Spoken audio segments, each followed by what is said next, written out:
Branur. Sorry Iya. kayaknya Udah gampingan. udah gampingan ya. Udah lebih baik lah. lebih baik. Udah lama kita nggak ngobrol. Iya, Kan. alhamdulillah. Gimana kemarin? Katanya kecelakaan tuh kok bisa gitu kan ya? Singkat. Ya bisa lah, Bisa. Ya? bisa. Musibah. Nggak ada yang nggak bisa. Mhm. Udah jalan hidup. Tapi berapa lama proses pemulihannya nih? Pemulihan yang pasti lama kalau kecelakaan, apalagi ini kan patah tulang ya di bahu, dan itu diharuskan untuk operasi. Jadi total untuk bisa bawa motor dulu untuk keliling ya, keluar dari rumah itu sekitar 3 sampai 4 bulan lah. Itu step awal, tapi nanti akan ada proses untuk pengangkatan pen kurang lebih 1 tahun. 1 tahun. Kurang lebih 1 tahun. Berarti tinggal menunggu waktu aja nih pengangkatan pennya ya. Iya, semuanya tinggal nunggu waktu. Tapi walaupun sakit, produktivitas tetap jalan ya. Jalan, Nulis, tidur, iya. main Mobile Legend, ngerokok. Meskipun puasa, ngerokok nggak jadi halangan. Betul, iya. Tetap Asal ngerokok. setelah buka puasa. Oh iya, betul lah, Iya, pasti. Iya, terus. Kita kan sekarang lagi selama pandemi jarang ya kegiatan outdoor kayak gini. Iya, betul. Nah, ini sekali kita sempetin di bulan puasa, di puasa ke-20-an ya kalau nggak salah. Iya, hari ke-20-an kurang lebihnya. Ya, walaupun cuma semalam, yang penting bisa melepas penat lah. Emang di sini kita doang nih, satu Iya. tenda doang, tim kita doang kan. Wah, iya. Parah, emang niat banget, bukan dadakan. Hmm. Oh iya, gue tertarik deh sama tulisan lu tuh yang di Pustaka Bergerak. Pustaka Bergerak itu kalau nggak salah website buat para penulis ya. Soalnya gue di situ ngeliat nggak cuma tulisan lo aja, banyak penulis-penulis lain. Enggak. Tidak disebutkan sebagai untuk para penulis, tapi untuk orang-orang yang ingin berkarya melalui karya tulis. Dan itu bisa di-share atau dibagikan ke website tersebut. Jadi wadah lah intinya gitu. Kayaknya ada beberapa tulisan tuh di situ. Lu udah sempat bikin 5 apa 6 ya? Ya udah lumayan lah. Udah ya lumayan dikit maksudnya. Lumayan sih, Ya, enggak banyak, belum banyak. Gue pernah baca nih salah satu karya tulis itu yang berjudul membangun kesadaran. Nah itu apa sih maksudnya? Gue tuh agak gimana ya bacanya, kayaknya terjadi gitu sama orang-orang yang saat ini gitu. Itu bisa diceritakan sedikit mungkin. Yang kayak gimana? Yang gimana dulu? Gimana? Itu kan tentang apa ya, seperti kurangnya rasa syukur atau gimana kita. Gue sempet gue kutip sedikit ya, di situ tulisannya itu ada tentang kita berdoa tapi tidak sesuai dengan yang kita mampu atau kita butuhkan. Seperti itu. Oke. Dan itu emang kejadian sih sama diri gue juga terutama. Alhamdulillah. Iya. Itu kan membangun kesadaran poinnya berarti kan? Betul, gue sadar kalau yang gue minta itu kepada Tuhan bukan yang dibutuhkan tapi yang diinginkan. Ya. Sama masih belajar juga. Gua pun masih belajar sampai detik ini, sampai saat ini. Kalau ngomongin tentang, kembali lagi tentang poin dari tulisan itu, yang pertama gue mau jelasin tentang membangun kesadaran tulisan itu. Kenapa sih judulnya membangun kesadaran? Pada dasarnya ternyata masih banyak di antara kita ini yang istilahnya belum tergugah kesadaran terhadap dirinya. Jangan keluar diri kita dulu, tapi ke dalam diri kita dulu. Ibaratnya ya kita berkaca dulu, apa kurangnya kita, apa potensi kita, apa yang harus kita benahi, baiknya untuk kita apa, yang enggak baiknya untuk kita apa. Kurang lebihnya seperti itu. Nah, terus di situ kan tadi sempat disinggung mengenai berdoa, ngomongin berdoa. Ya betul, masih banyak kok sampai detik ini, sampai saat ini.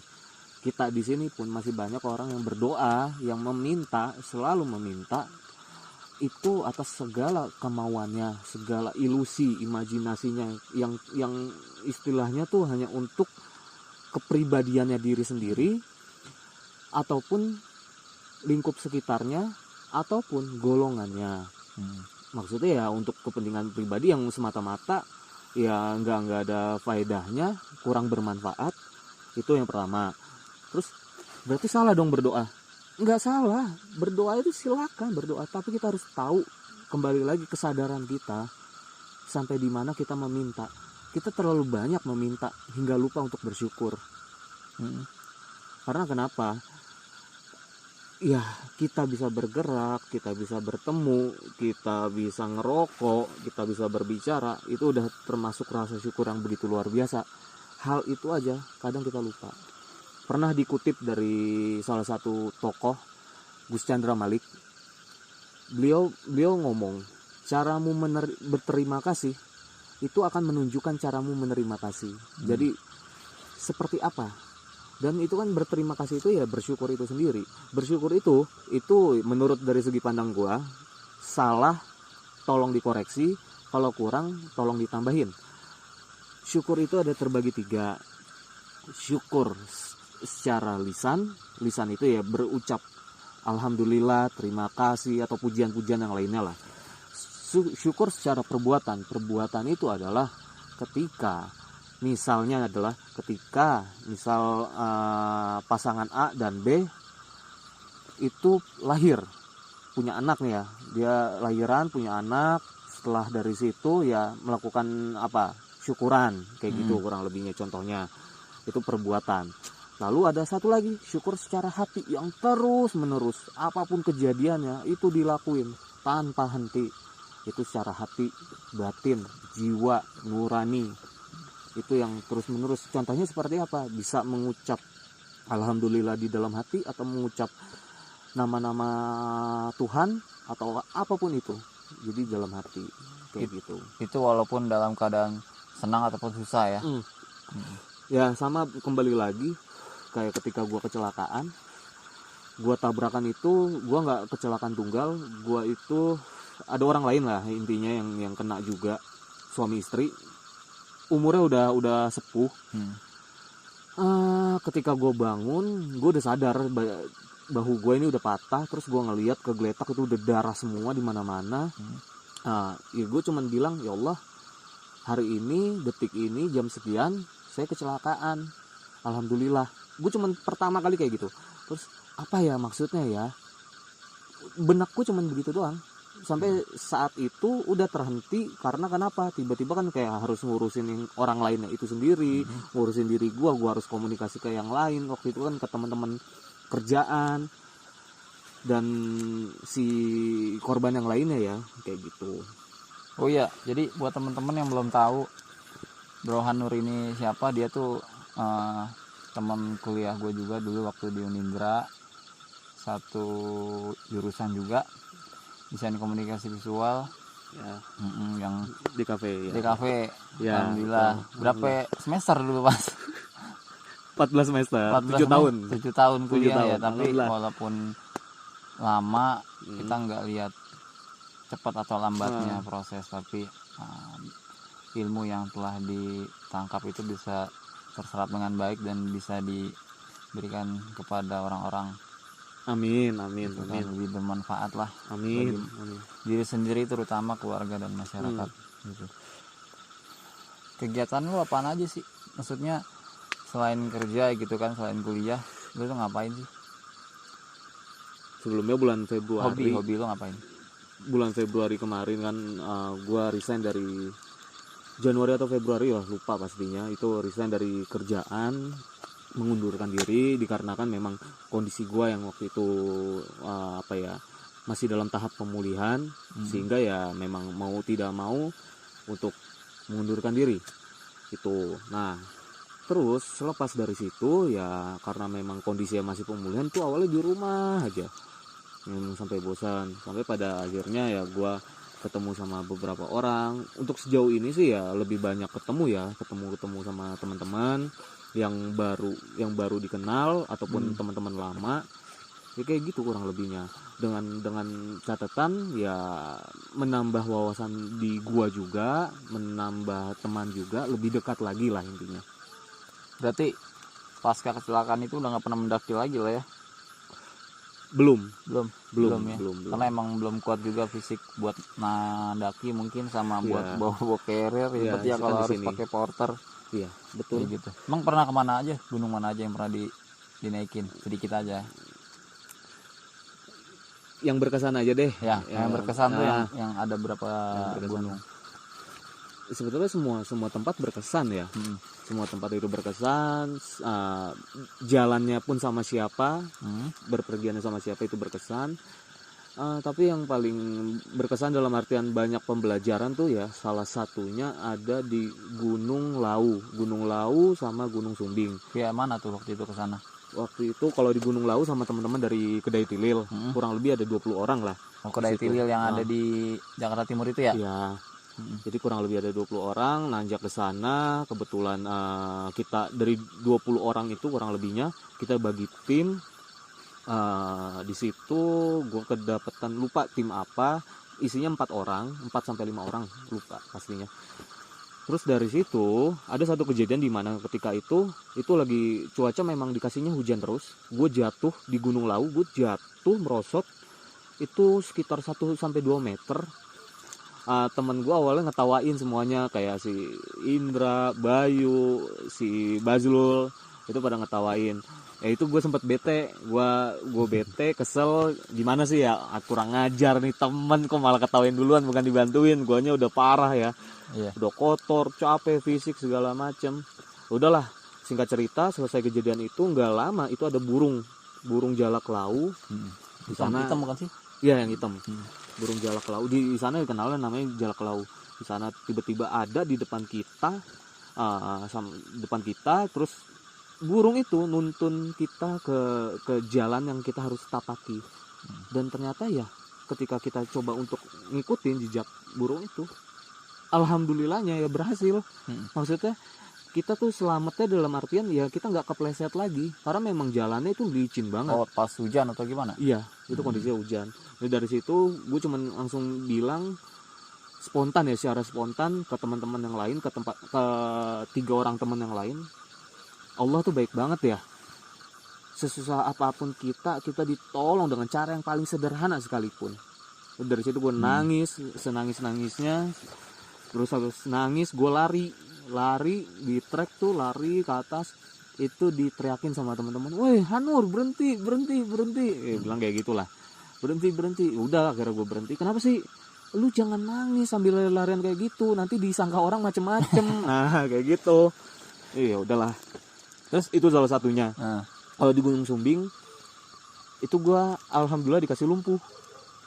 Pas mau nanjak apa pas turun? Pas udah turun di base camp itu dikasih lumpuh, sampai pada akhirnya itu sama orang sekitar, sama penduduk sekitar ya, itu ditolongin sampai diurut segala macam. Mereka angkat tangan, mereka nggak tahu. Bahkan itu ada yang kayak orang bisanya ya, orang lokal yang bisa kayak gitu.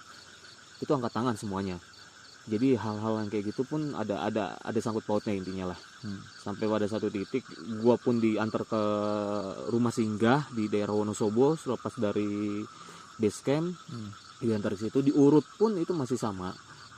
Dan kuncinya adalah, yang unik adalah obat gua untuk sembuh ternyata cuma tidur. Jadi ketika gua disuruh perintahin buat tidur, ya udah gua tidur. Ilalanya selesai tidur, bangun, dan itu bisa jalan normal lagi kayak gitu. Dan itu apa pesannya yang poinnya adalah hikmahnya yang dari kejadian itu? Poinnya adalah kalau di situ kejadian adalah kita nggak boleh buru-buru, kita nggak boleh nafsuan, kita nggak boleh tergesa-gesa. Kita harus bersikap untuk lebih tenang, lebih santai, nggak gegabah, jadi lebih menikmati. Sorry, gue potong. Emang lu di saat pendakian itu apa mungkin lu nya teledor gitu kan pas nanjak, atau mungkin lu lakuin kesalahan apa di sana? Sempat berpikiran kayak gitu, tapi kalau gua runut lagi dari sebelumnya ternyata enggak. Gua nyadar enggak kok, biasa-biasa aja, enggak ada masalah apapun. Tapi ya pada akhirnya itu karena kenapa? Jadi ada satu kejadian di mana pas gua tidur ya, yang singkat cerita gua di rumah singgah itu gua tidur, itu gua dimimpiin balik lagi di Gunung Sumbing. Intinya gitulah, gua nggak bisa untuk lebih detailnya. di Gunung Sumbing, ya udah bangun ya, gue cuman inget, oh iya nggak boleh buru-buru, nggak boleh tergesa-gesa, nggak boleh gegabah, semuanya harus tenang, semuanya harus santai, jangan panik, jangan dengan nafsunya kita tertuntun dengan nafsu kita kayak gitu. Lu dari mana dapat ide-ide penulisan yang lu tulis itu? Maksudnya apakah dari teman-teman, apakah lu dari belajar dari guru mana gitu kan? Bisa diceritain nggak? Kalau ide-ide tulisan, setiap orang pasti mempunyai punyai pemikiran ya pastinya ya. Setiap orang punya pemikiran, mempunyai keresahan kah atau apapun itu. Nah, tapi bedanya adalah setiap orang itu berbeda-beda untuk mengaplikasikannya. Jadi kebetulan ya memang gue mengaplikasikannya ke dalam bentuk sebuah tulisan ya. Dan tulisan-tulisan itu yang gue dapat ceritanya ya dari yang pertama dari pengalaman pribadi, terus dari beberapa kejadian-kejadian di teman-teman, dari orang-orang sekitar, bahkan yang gue pelajarin dari para tokoh-tokoh yang secara agama maupun yang secara budayanya ataupun secara tokoh masyarakatnya kayak gitu kurang lebihnya. Ini sebetulnya bukan untuk membangga-banggakan diri sendiri atau ini loh gue yang terbaik, enggak ya, tapi ini sebagai media untuk berbagi, sharing aja, sharing pengalaman, sharing ilmu gitu kan. Apa sih yang ingin lu sampaikan? Apa ya, kalau yang ingin disampaikan sebetulnya banyak ya. Karena gue sendiri kayak ya ngerasain punya keresahan bukan terhadap diri tapi terhadap sekitar juga lah kayak gitu. Tapi ya poinnya adalah yuk coba untuk sama-sama siapapun itu orangnya, dari tua muda, laki-laki perempuan,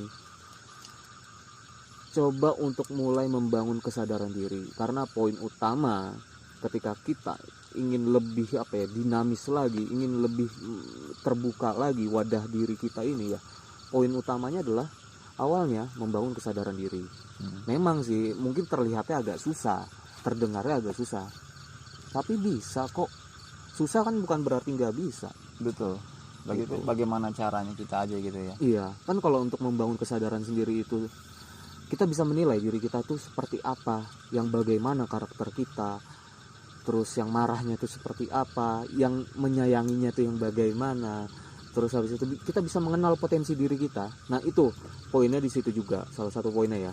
Maksudnya ketika kita bisa mengenal potensi diri kita, dengan mudah kita tahu jalurnya, tahu relnya gitu. Tidak, bukan berarti kita malah nyelonong kemana-kemana gitu. Oke, thank you Bro Hanur ceritanya nih buat gue juga, buat teman-teman, semoga bermanfaat lah gitu kan. Oh ya, buat teman-teman yang sekiranya penasaran sama karya tulisnya Hanur, bisa nanti gue kasih linknya di bawah di deskripsi ya, sama Instagramnya mungkin kalau mau dikepoin. Iya. Kalau mau ngajak ngopi bareng. Oh iya, lu tinggalnya di mana? Daerah Pasar Minggu ya? Pasar Minggu. Nah, nanti kalau mau mungkin ketemu atau sharing-sharing apa bisa langsung DM aja di Instagramnya. Tapi bukan berarti kita diskusi kayak gini gue mempunyai kapabilitas atau capability yang mumpuni ya, enggak. Gue menekankan sekali lagi ke teman-teman gue termasuk lu ya, gue enggak seperti itu intinya. Tapi kita hanya sebatas ya kita berbagi opini. Ketika berbagi opini, solusinya yang seperti apa. Nah sekarang nih kurangnya di negara kita ya kayak gitu.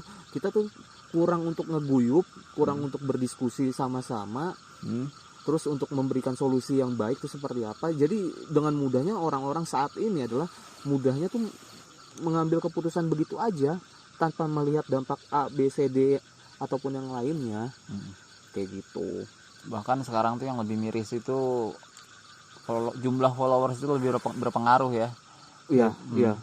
Jadi popularitas tuh luar biasa ya. Karena popularitas orang tuh selalu memandangnya ke situ. Padahal banyak orang yang tidak populer, tidak terkenal, tapi mempunyai kapabilitas atau kemampuan yang begitu luar biasa. Itu banyak kok. Oke. Thank you bro. Mungkin di lain video nanti kita bisa ngobrol lagi ini tentang kehidupan kayak gitu kan. Mungkin sambil jalan-jalan Ya. Entah nanti kemana tempat Ya. berikutnya dan sama siapa kita nggak tahu gitu kan, tinggal nunggu waktunya aja. Emang kita lebih senang dadakan. Iya, Karena asli, yang betul. dadakan itu nggak terlalu banyak wacana-wacana Oh, atau iya. jalan. Oh, iya. Kan kayak gitu. Betul. Oke teman-teman, sampai jumpa di video berikutnya.